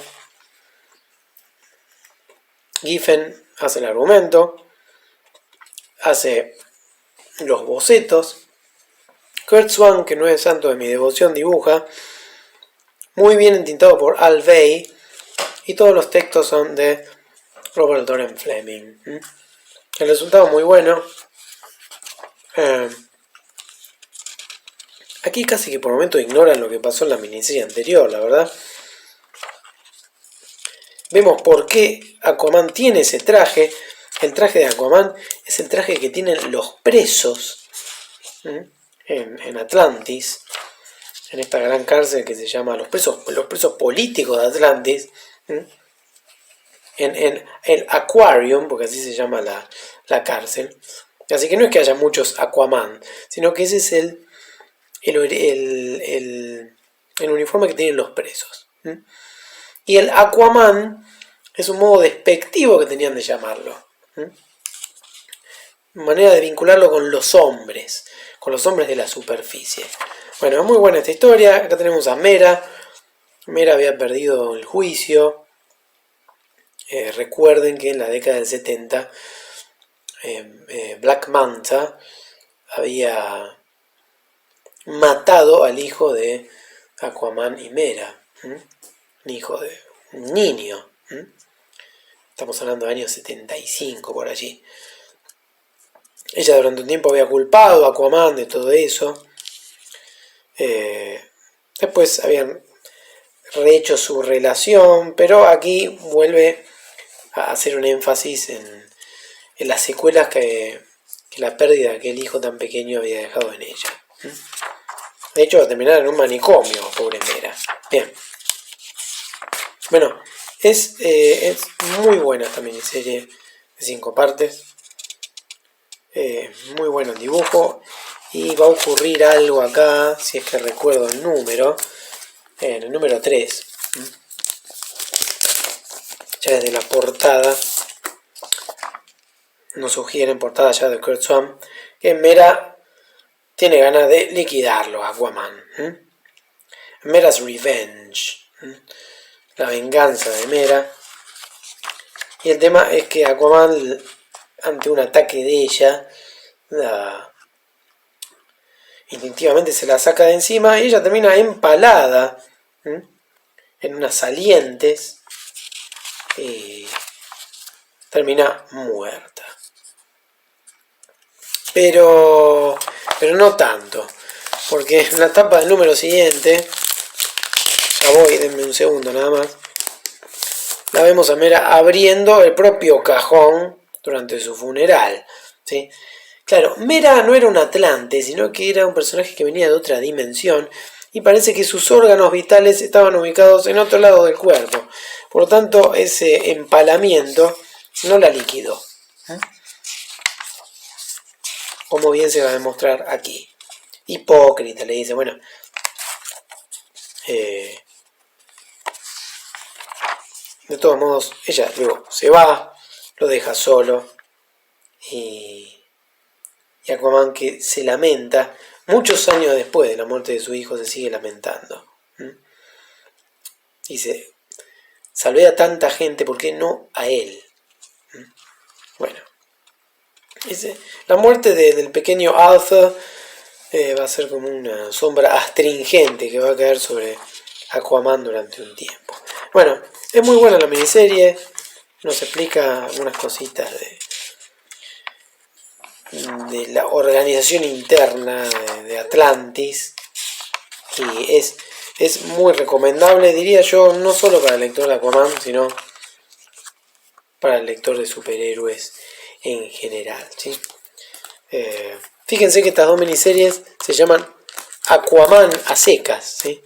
Tanto la que vimos antes como esta. Y era una época donde también se estaba reconfigurando el origen de Aquaman.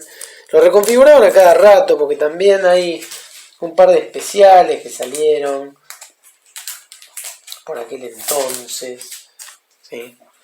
The Legend of Aquaman Special, ¿sí? Y es divertido porque encontramos información contradictoria entre ellos muchas veces acerca del origen del personaje. Pero bueno, es una época en la cual se estaba buscando acomodarlo a Aquaman hasta que volvió a tener su serie propia poco tiempo después. Todos sabemos que en el año 85 la liquidaron a la pobre Supergirl en el número 7 de Crisis on Infinite Earths, impiadosamente. A la pobre Kara la dejaron mormosa, por no decir muerta en realidad. Pero hubo otra Supergirl que ya no era Kara y que tuvo su miniserie en el año ya 94.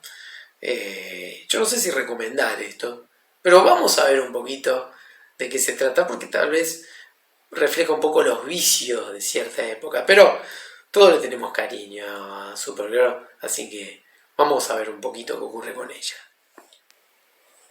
Explicar quién es esta Supergirl llevaría mucho tiempo. Como dijimos hace unos instantes, Supergirl murió en el número 7 de Crisis on Infinite Earths, pero allá por el año 87, 8 más o menos, apareció una nueva Supergirl, pero que no era Kara, ¿sí? No era Kara Zor-El, porque ya luego de Crisis el único kryptoniano que había sobrevivido a todo era Kal-El, así que no podía haber prima de Superman. Bueno, explicar de dónde viene esto sería largo, pero créanme que esta es otra Supergirl, ¿sí? Y esto es una miniserie que, como decíamos, no sé si recomendar o no. Yo la tengo por el cariño que me inspira Supergirl. Pero Supergirl se había involucrado sentimentalmente con Lex Luthor. Un Lex Luthor joven, que vamos a ver por acá. Aspecto joven. Primero vamos a ver los responsables. Roger Stern es el guionista y John Brickman es el dibujante.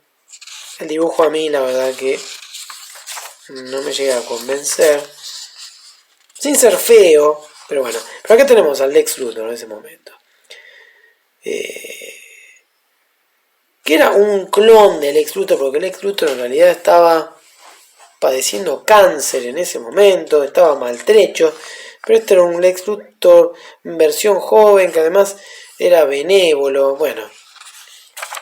Y Supergirl tiene una relación sentimental con él, que se va a desarmar aquí, ¿sí? Porque nos vamos a enterar, no en este número, sino en el siguiente, que Lex Luthor tiene guardado una cantidad de clones de Supergirl, ¿sí? Los tiene allí almacenados. Se me acabó la Supergirl, tráeme otra del sótano. Bueno, un personaje adorable, Supergirl, como siempre. Aunque esta no fuera la original, pero quiero decir, había algo de la personalidad que persistía. La historia, insisto, no es tan interesante, más bien cumple el fin de terminar el vínculo entre Supergirl y Lex Luthor y revelarle por lo menos a Supergirl, no al lector, cuáles eran las tramoyas de este Lex Luthor.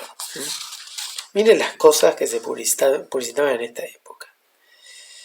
Ay, ay, ay. Ya la estética del superhéroe cargado de anabólicos y con armaduras insoportables y bastante mal dibujado, empezaba a ser cada vez más común. Image, la editorial Image estaba reinando y algunos trataban de imitarla. ¿Y dónde lo vamos a ver con claridad? Es en esta Supergirl que aparece en el número 4. Hay una suerte de mutación.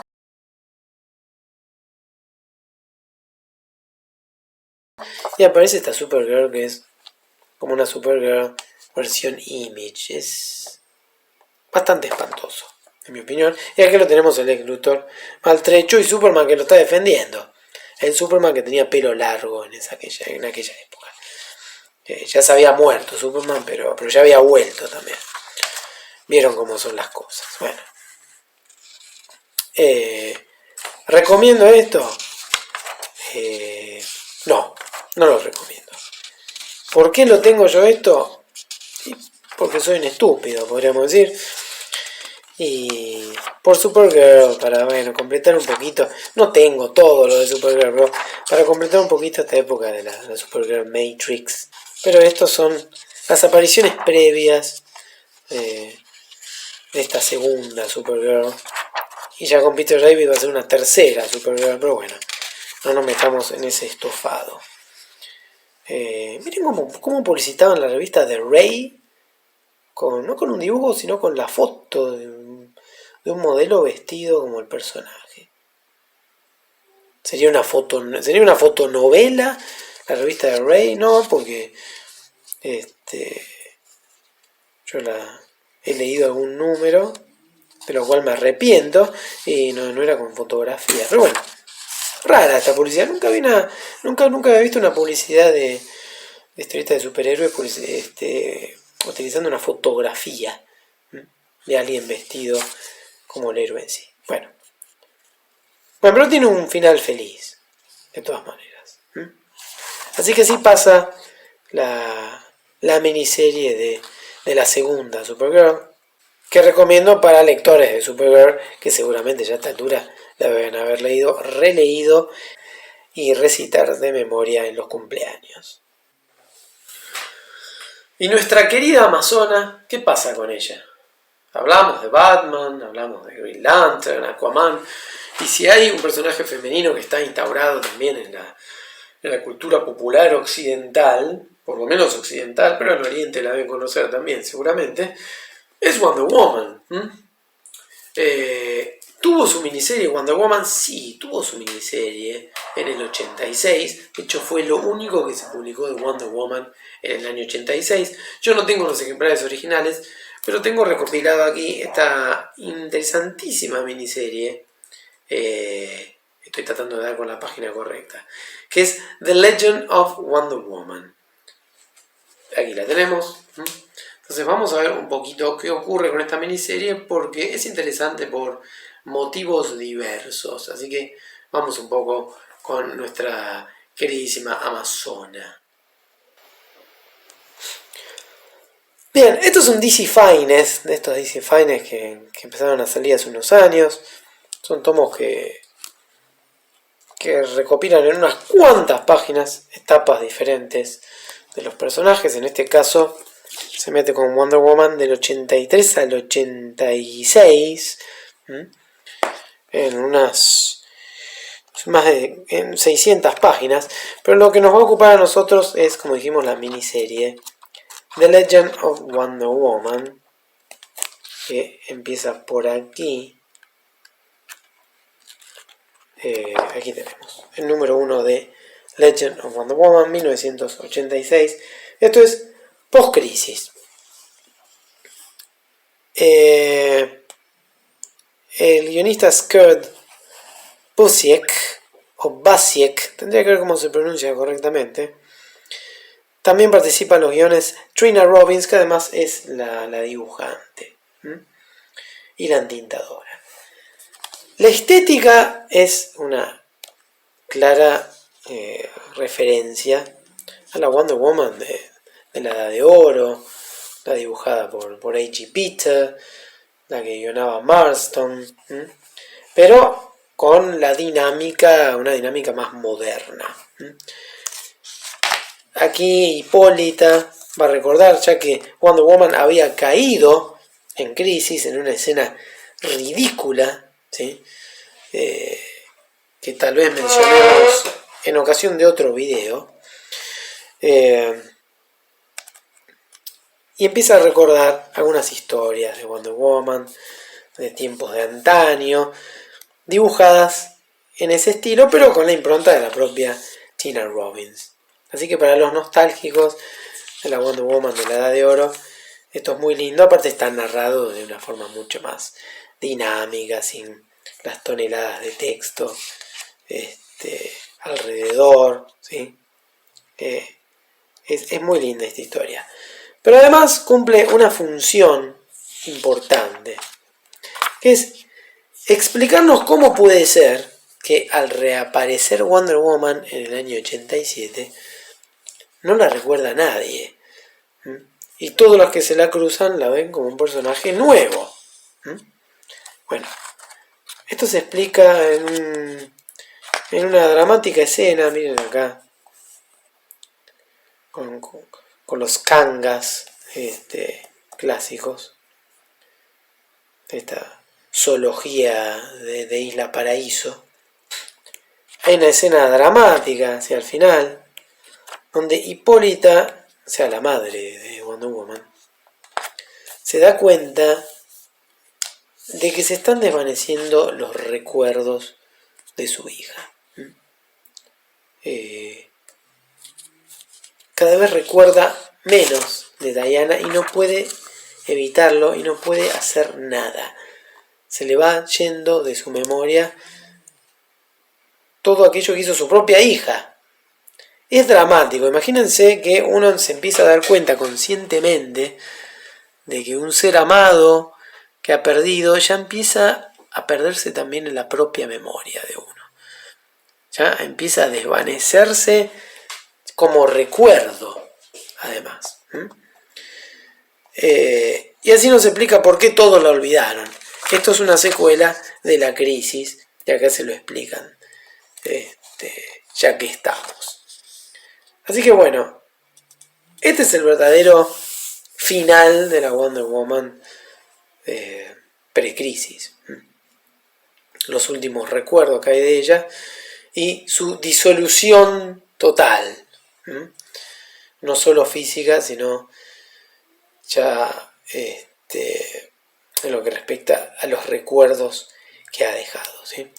Dedicado al final a Charles Moulton y A.G. Peter, los creadores de Wonder Woman. Muy linda miniserie, que no sé si se había recopilado antes en algún tomo, Pero bueno, este es un tomo muy, muy cumplidor, que también tiene algunas cosas feas de las cuales no vamos a hablar ahora. Así que The Legend of Wonder Woman, la primera miniserie de nuestra querida Amazona, entretenida, nostálgica y práctica. Tiene fines prácticos también. The Legend of Wonder Woman, pues. Puedo percibir comentarios a través de la pantalla. Me llegan a pesar de las distancias temporales y espaciales. Los puedo imaginar, los escucho en mi cabeza, de hecho. Ya habló de Wonder Woman, ya habló de Green Lantern, de Aquaman, de Batman, de los legionarios esos. Habló hasta inclusive de Deadman, pero no habló de Superman. Qué ingrato que es con Superman este hombre. Qué anti-Superman que es. Yo no soy anti-Superman. Con Superman nos saludamos, pero no nos hablamos, eso sí. Yo no soy lector de Superman. Pero lo dejé para el final. Lo dejé para el final porque realmente quiero que compartamos algunos detalles de The Phantom Zone. Una brillantísima miniserie del año 82. Ya en 4 partes. Con guiones de Steve Gerber y dibujos de Jim Colan. Así que para terminar este video, metámonos en la zona fantasma. Allá por el año 79, Steve Gerber entró en un litigio con Marvel. Lo echaron de Marvel. Se dedicó a trabajar en algunos proyectos de dibujos animados. Pero dicen que junto a Frank Miller fue a presentar proyectos a DC para nuevas versiones de Superman, de Batman y de Wonder Woman que fueron sistemáticamente ignoradas. Pero sí escribió esto, que es la miniserie The Phantom Zone, dibujada por Jim Colan. Esta combinación no era nueva, habían trabajado juntos durante muchísimos números de Howard the Duck, esa extraordinaria serie que Steve Gerber guionó durante 2 años y medio más o menos en Marvel, y que creó él, y de la cual la mayoría de los números están dibujados por Jim Colan. Bueno, Howard the Duck, si no leyeron eso, léanlo, realmente es extraordinario. Y acá tenemos una miniserie dedicada a The Phantom Zone, que era un concepto que venía históricamente de Superman, no es un concepto que creó Gerber. Es la zona fantasma. En Krypton, a los criminales que han cometido delitos pesados, no los mandan a la cárcel, no los tienen en una cárcel, sino que los envían a una zona fantasma durante la cantidad de años que corresponda según la condena. Ya miro el dibujo y quedo encantado. Tony de Zúñiga en el tintador de Colan, un tintador que va bien con Jim Colan. Otro tintador filipino. Bien, y acá tenemos a Charlie Cuskill, que era un kryptoniano, pero al cual le habían borrado la memoria para que él olvidara que era un kryptoniano, porque él había sido un criminal que había cumplido ya el tiempo de condena indicado, y bueno, le habían borrado la memoria para hacerle más fácil la vida, ¿no?, en la Tierra. Bien, pero empieza a tener él sueños, alucinaciones. Bueno, y en este primer número, que a mí me sorprendió por la atmósfera oscura que tiene para una historia de Superman, es muy raro esto. Pero bueno, es Steve Gerber, el guionista, así que raro va a ser. Nos cuentan la historia de algunos de los mayores criminales de Krypton. Acá tenemos este aparatito que parece un proyector, que es lo que hace que se envíe a los criminales a la zona fantasma. En la zona fantasma uno se transforma en un fantasma. no duerme, no tiene ninguna actividad sensorial, es testigo de la existencia pero no puede interactuar con ella. Es un castigo bastante espantoso porque es la soledad absoluta pero consciente. Y acá ahonda en lo que es ese horror y en los horrores que cometieron los criminales que fueron condenados a esos, ¿no? Yo recuerdo particularmente el caso de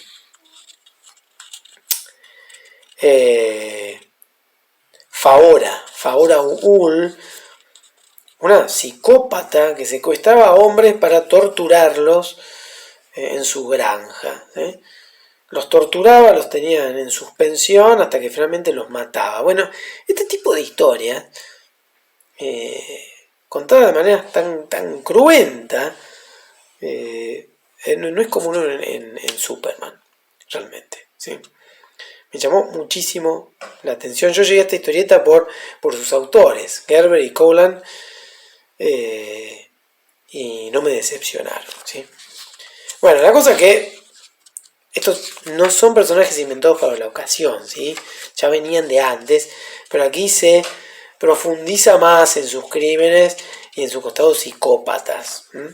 Están realmente muy desequilibrados, gente muy peligrosa la que están en la zona fantasma.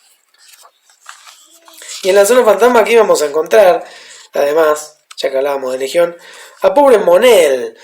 Mon-El estaba en la zona fantasma no por criminal, sino porque el macanudo de Superboy lo habían mandado allí hasta que encontrara una cura para su alergia mortal al plomo.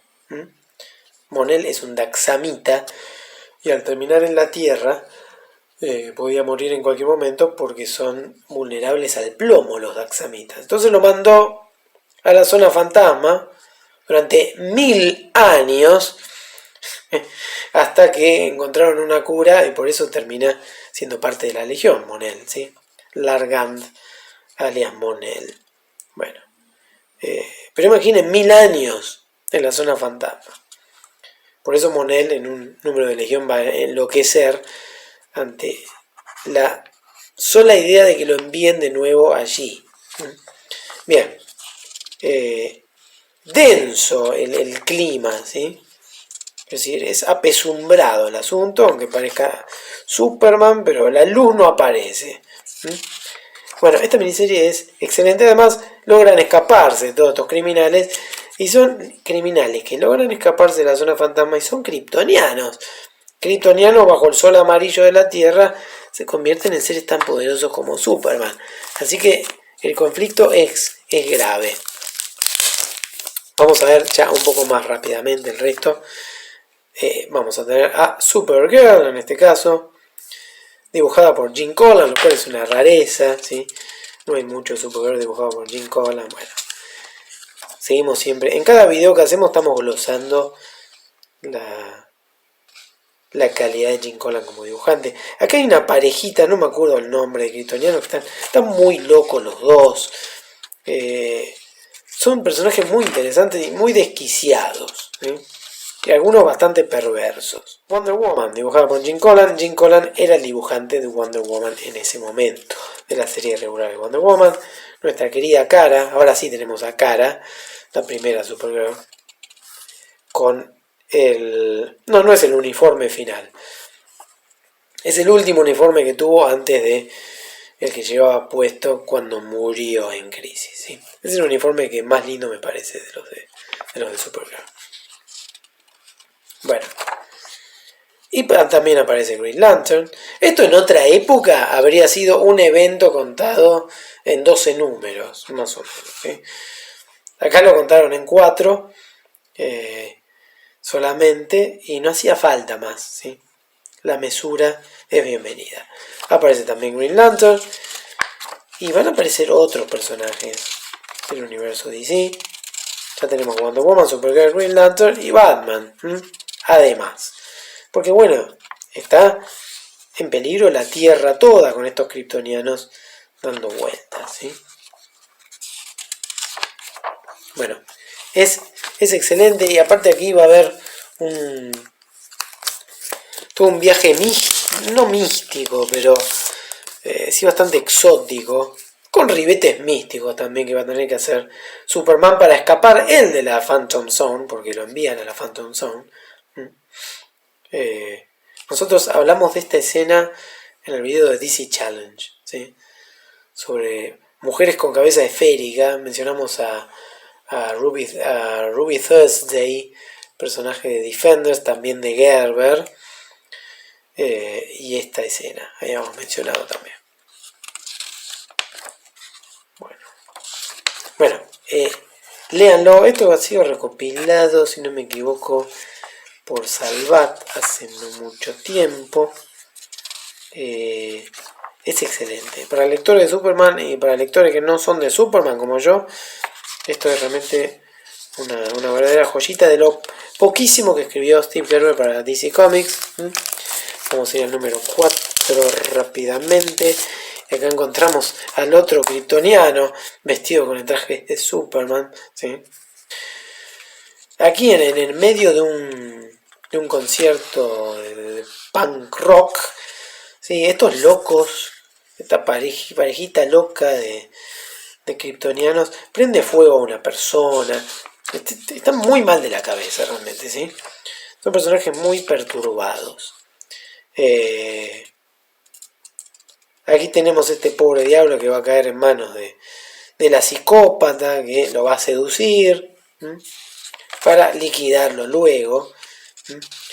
Así que son todas las trapisondas, por decirlo suavemente, todas las aberraciones que llevan a cabo los kryptonitas, mientras Superman está ahí aprisionado, tratando de escapar. Bueno, va a lograr escapar, de todos modos. Publicidad de Swamp Thing. Y va a ganar la bondad, pero la historia es buenísima, ¿sí? Y como corolario, este es el último número de DC Comics Presents, que era una serie regular protagonizada por Superman y un invitado ocasional. Este es el número 97 y es el número final de la serie. Y dice, una historia nunca antes contada del universo pre-crisis. Y trata sobre los criminales de la Phantom Zone. Y esto está guionado por Gerber también. No va a estar dibujado ahora por Cowland, sino que es, creo que Alfredo Alcalá se dibuja aquí.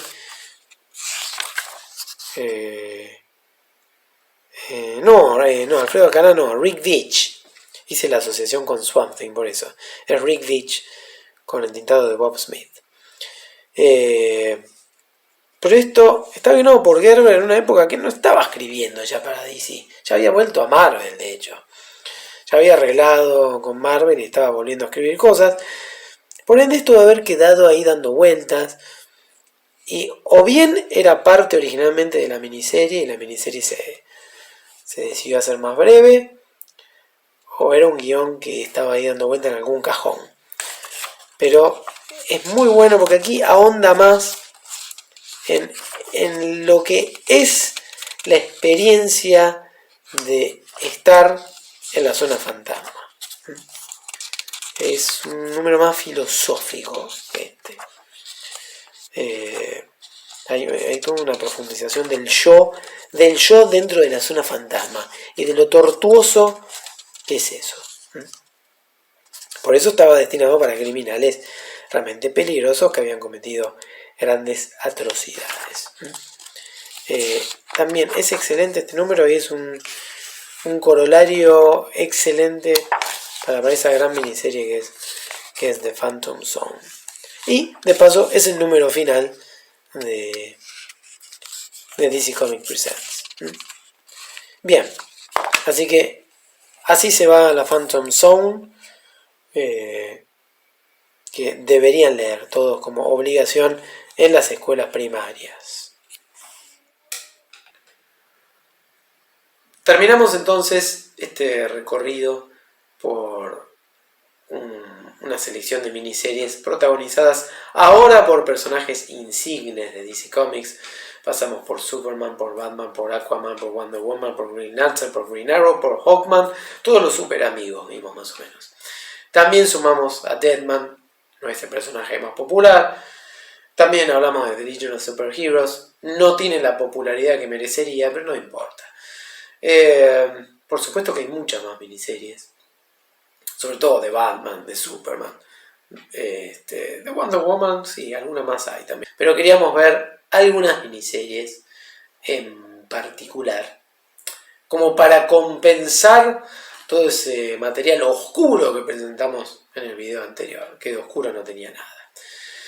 Bien, espero que les haya resultado medianamente interesante, y si el efecto logrado no fue el que se buscó, la culpa es de ustedes, no es mía. ¿Qué tanto?